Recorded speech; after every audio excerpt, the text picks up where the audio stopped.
আমাদের অনুভূতি যে গ্রামীণ ব্যাংকের প্রতিষ্ঠাতা উনি এখন হচ্ছে যে আমাদের যে বাংলাদেশের এই ক্লান্তিকালে উনি যে সরকারের প্রধান হিসেবে দায়িত্ব পেয়েছেন, এজন্য গ্রামীণ ব্যাংকের পক্ষ থেকে আমরা ওনাকে শুভেচ্ছা জানাতে আসছি।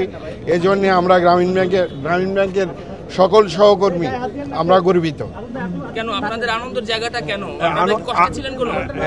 কষ্টে তো নিশ্চয় ছিলাম আমরা, যে স্বৈরাচারী শেখ হাসিনা আমাদের গ্রামীণ ব্যাংকটাকে গ্রাস করার জন্য উনি হচ্ছে যে একজন চেয়ারম্যান নিয়োগ দিয়ে এটাকে দখলের অনেক প্রক্রিয়া চালিয়েছেন। তো আমরা অনেকভাবে ওনার হাত থেকে রক্ষা করছি। তো আমরা যেমন দেশ মুক্ত হলো, তেমনি গ্রামীণ ব্যাংকও শেখ হাসিনার দখলদারি থেকে মুক্ত হয়েছে।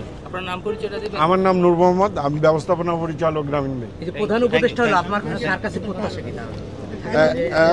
ওনার কাছে প্রত্যাশা উনি যে একটা সুন্দর গ্রামীণ ব্যাংক গড়ে তুলেছেন, যেটা হচ্ছে যে অটোমেটিক গ্রামীণ ব্যাংকটা চলছে গ্রামীণ ব্যাংকের কার্যক্রমের মাধ্যমে।